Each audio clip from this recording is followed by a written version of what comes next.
rahasiamu dapat warisan. Saudara, apakah rahasiamu dapat warisan? Kau bisa punya banyak guru firman dan konselor, tapi hanya ada satu Bapa. Bapakmu dalam gospel and grace. Gospel itu Injil, grace itu anugerah. Bapakmu dalam Injil dan anugerah, ini yang authorized ilahi. Ini yang disahkan oleh Allah. Demi berkat dan pertolongan di saat kritismu. Ini saya tuliskan dengan jelas ya. Ini salah satu khotbah saya di luar. Saudara, Galatia 4 ayat 19. Jadi betapa pentingnya jemaat itu menganggap gembalanya itu sebagai bapak rohani. Kalau saya di sini semua saudara sudah menganggap ya. Sebagian memanggil saya papa, saudara. Tapi saya menekankan ini untuk jemaat-jemaat yang lain. Ini salah satu slide saya khotbah di gereja yang lain. Saudara. Nah, di satu kesempatan yang lain, bukan gereja, pada satu kesempatan yang lain, pada para pendeta. Jadi bapakmu dalam gospel and grace, ini yang authorized. Inilah yang dilegalkan, disahkan oleh Bapa di sorga. Ya, jadi betapa pentingnya, karena ini demi berkat dari jemaat dan pertolongan di saat kritis di dalam hidup jemaat tersebut. Kalau dia menganggap gembalanya sebagai bapak rohaninya, maka dia akan cepat menerima pleroma dari Bapa di sorga. Amin. Kemudian yang terakhir dalam pelajaran yang saya sampaikan di luar, ajaran bapak rohani itu membentuk jemaat yang berkenan, diperkenan Allah untuk masuk sorga. Nah sekarang apa tanggung jawab si bapak rohani? Enak-enakan saja, menyampaikan firman seadanya saja. Ya, cepat 5 menit bisa, aku khotbah bisa. 10 menit bisa, sejam bisa. Saudara, tidak bertanggung jawab. Ini bapak tidak tanggung jawab. Ini bapak tidak akan bisa mewariskan apa-apa kepada jemaatnya. Saudara, itu sebab saya menganjurkan supaya ajaran bapak rohani itu yang bisa membentuk jemaat.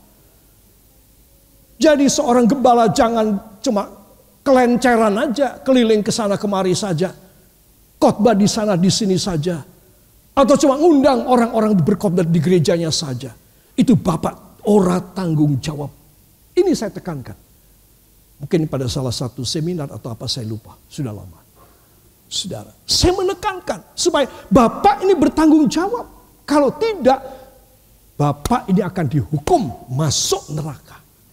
Karena dia sudah dimuliakan, diangkat oleh Bapa di sorga. Namun sayang sekali, dia tidak bisa mengemban amanah dari Bapa di sorga. Sehingga dia harus dibuang ke dalam neraka. Saya menjelaskan, begitu banyak orang ketika mati sampai di pintu kerajaan sorga. Dan berkata, Tuhan, Tuhan bukai aku pintu, kenapa sorganya tertutup? Aku tidak kenal kamu. Ada suara. Ya, mungkin ada speakernya di gerbang sana ya, saya tidak tahu. Ada suara. Aku tidak kenal kamu. Loh Tuhan, masa engkau tidak kenal pada hamba? Hamba ini pergi ke lorong-lorong, ke jalan-jalan, ke kota-kota, ke desa-desa, ke pelosok-pelosok, mengabarkan Injil. Hamba menyembuhkan orang sakit, mengusir orang kerasukan setan. Hamba mengadakan perjamuan kudus, makan perjamuan kudus. Masa engkau tidak kenal kepada hamba? Enyahlah engkau dari hadapanku. Hai engkau semua hamba yang melakukan perbuatan jahat. Coba. Jadi dia sudah diangkat menjadi bapak.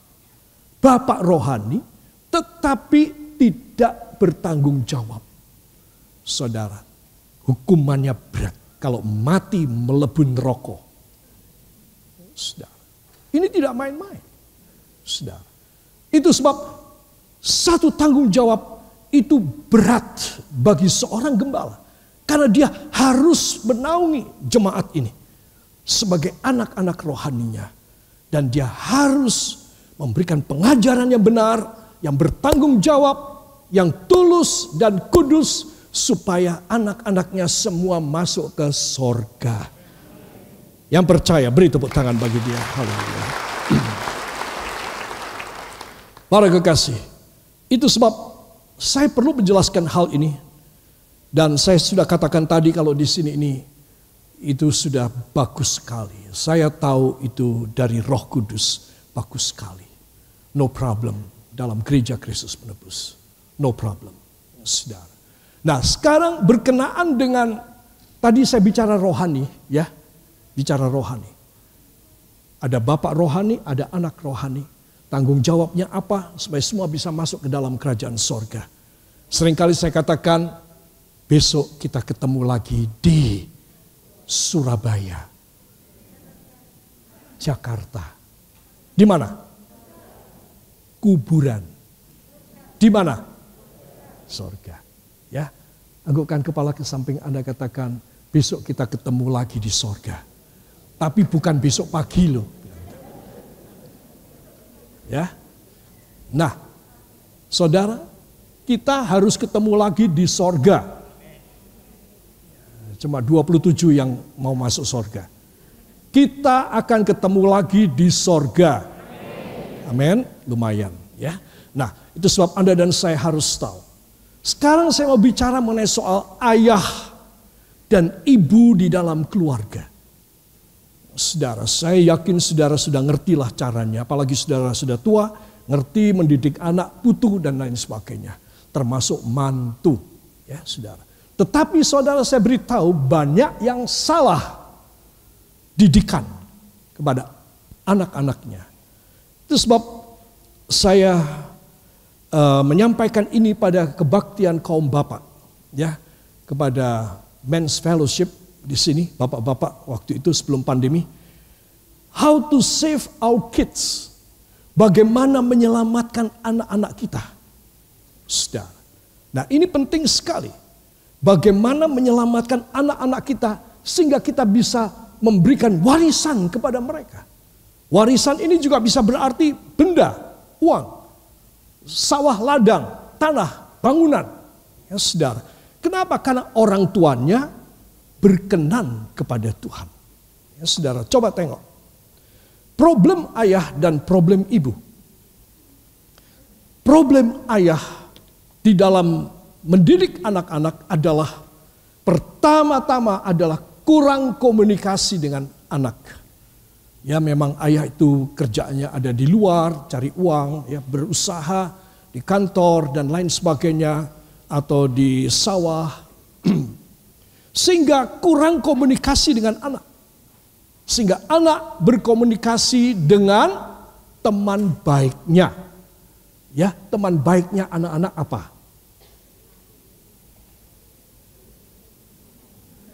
Apa? Teman baiknya anak-anak apa? Apa? Teman baiknya ayah apa? Teman baiknya ibu apa? Podo wae nek ngono. Podo eleke. Ya, saudara. Memang sih kita membutuhkan itu handphone, ya. Tapi banyak orang nggak bisa lepas daripada handphone. Mending dia lupa bawa dompet daripada tidak bawa handphone. Mending lupa tidak pakai kepala daripada tidak pakai handphone. Ya. Nah, jadi kurang komunikasi dengan anak-anak.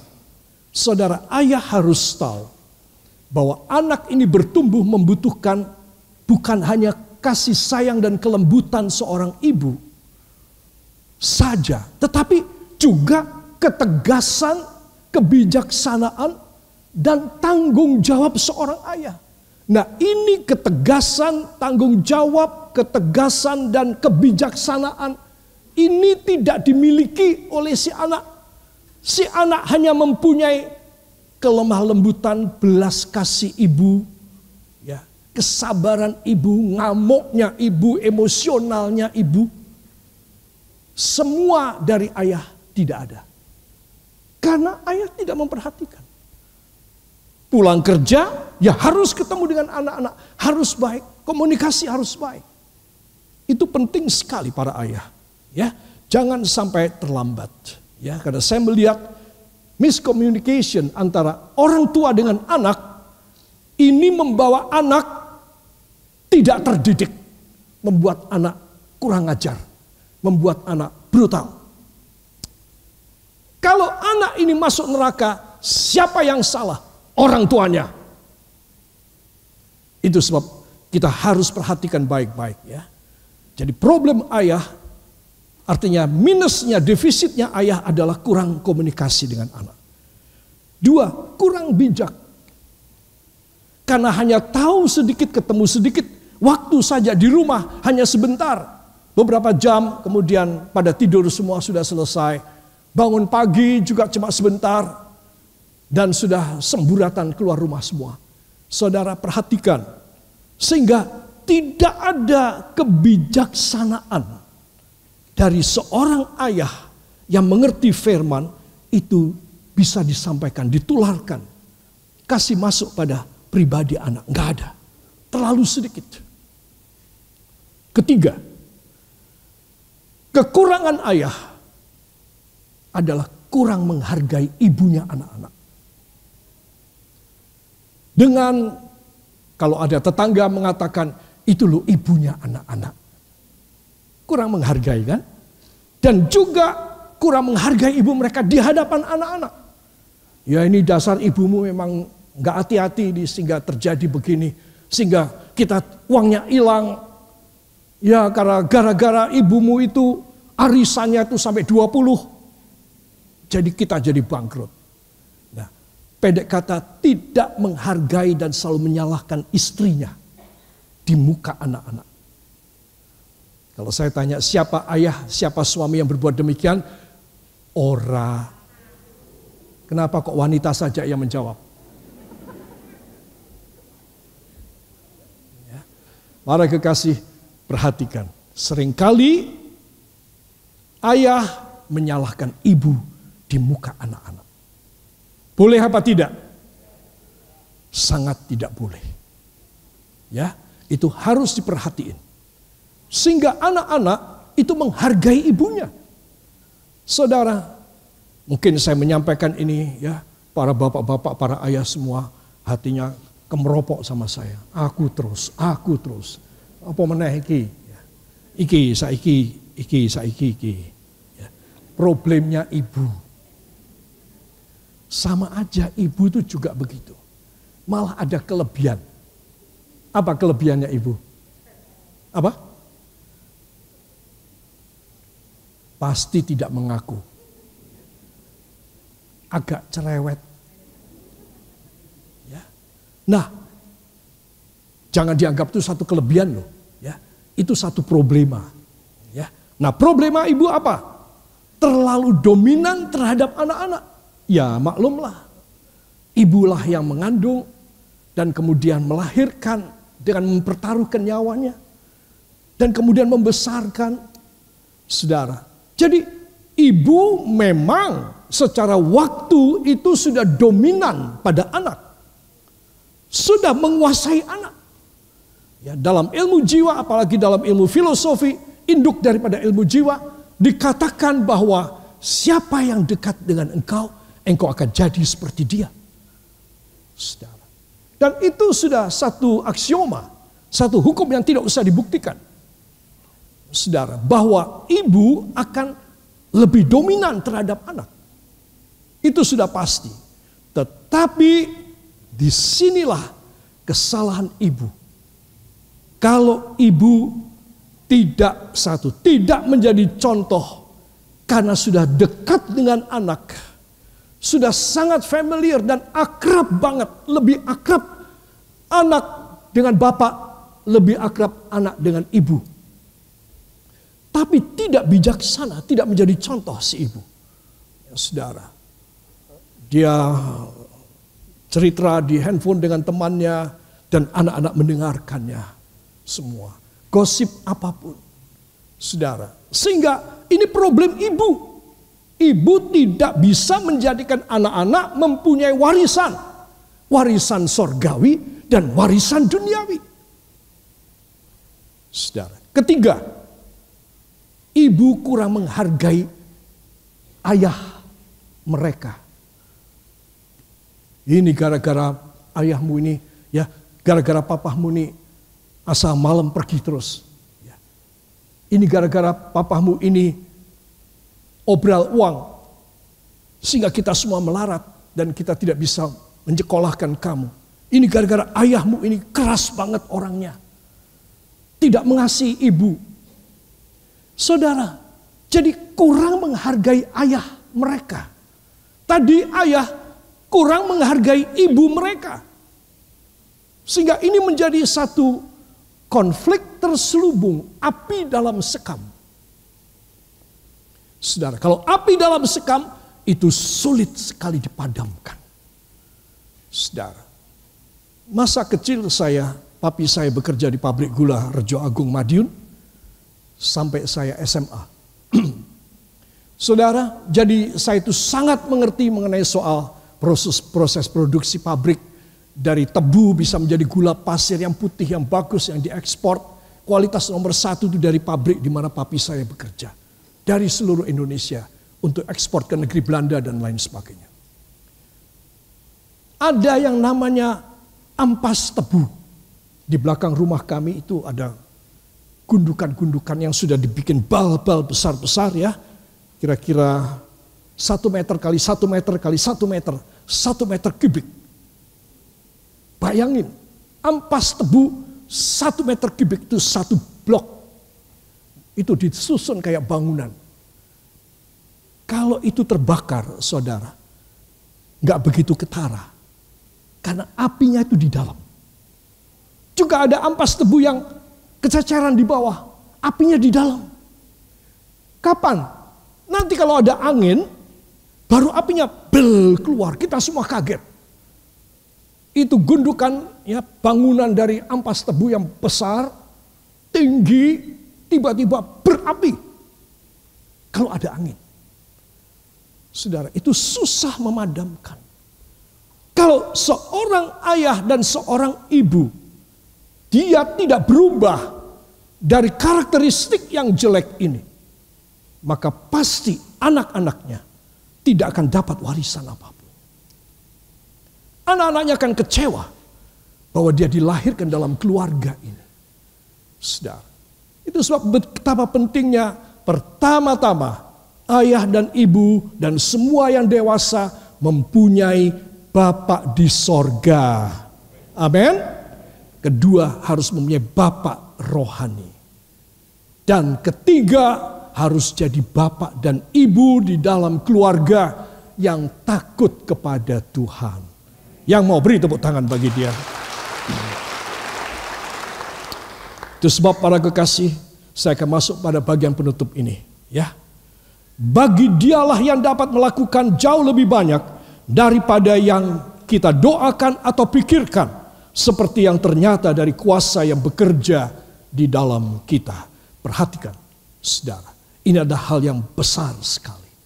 Hal yang istimewa sekali. Kita harus memilikinya dalam hidup kita.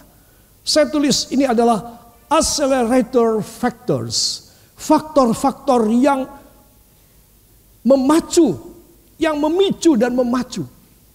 Seberapa banyak kuasa kamu dapat. Seberapa banyak warisan kamu dapat. Seberapa banyak kuasa Allah kamu dapat. Harus ada akseleratornya, yang memacunya, yang mendorongnya.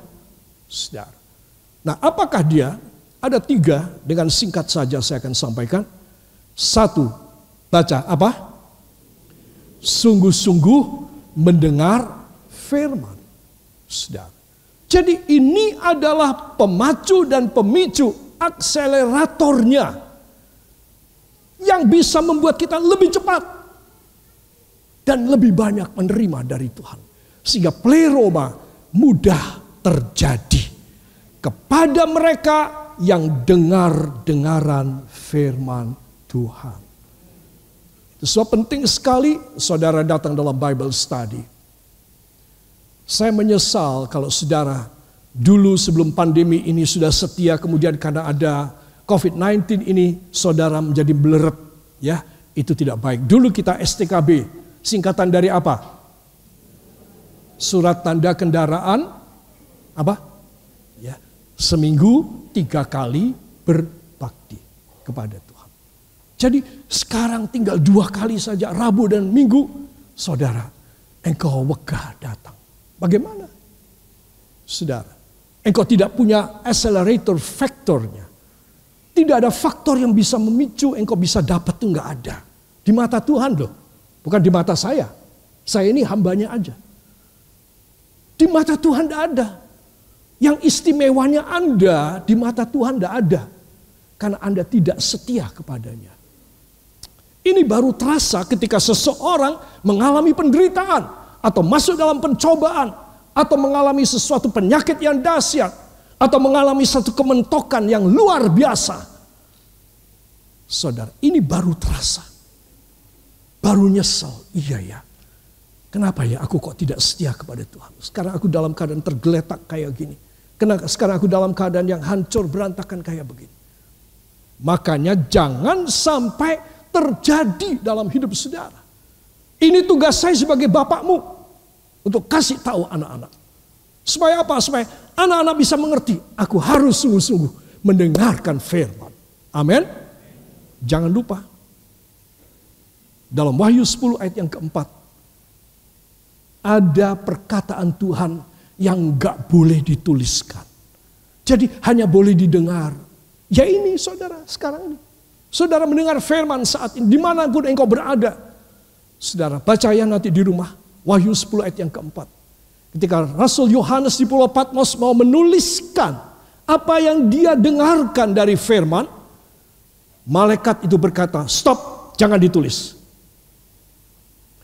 Itu cukup dimeteraikan, kamu tidak boleh tulis. Itu cukup didengarkan. Yohanes, dia keheranan. Ternyata ada firman yang tidak boleh dituliskan. Jadi harus cuma dengar saja. Kalau saudara mendengar saja tidak suka, bagaimana? Ya kan? Saudara tidak akan diselamatkan dengan uang yang saudara tabung, saham yang saudara miliki, emas yang berton-ton yang saudara miliki sekalipun. Engkau tidak tergantung dari itu semua. Engkau juga tidak tergantung dari otakmu yang encer itu. Tidak. Engkau tergantung dari firman Tuhan. Barang siapa mencari firman, dia akan hidup, kata Alkitab.